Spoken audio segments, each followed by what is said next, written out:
संयम का परिचय।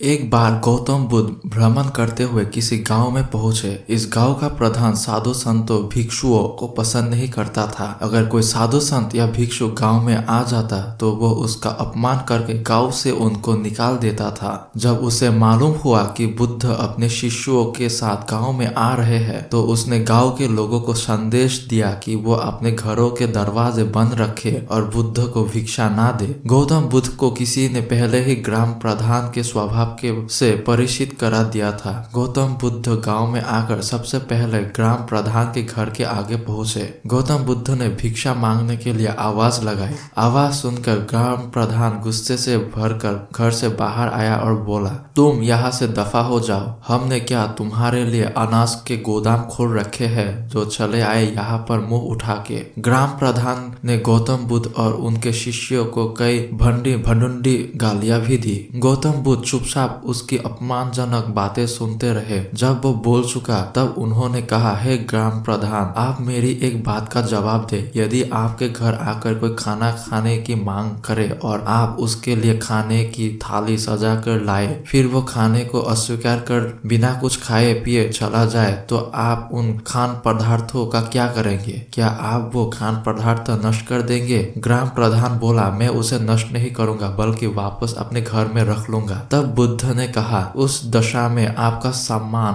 आपके पास ही रहा ना। इसी प्रकार आपके घर आकर हमने भिक्षा मांगी और बदले में आपने हमें अपशब्द कहे। भिक्षा में दिए इन अपशब्दों को हमने अस्वीकार कर दिया, इसीलिए आपके अपशब्द आपके पास ही रह गए। ग्राम प्रधान को गौतम बुद्ध की बातों का मतलब समझ में आ गया। उसने बुद्ध से माफी मांगी और भविष्य में ऐसा ना करने का वचन दिया।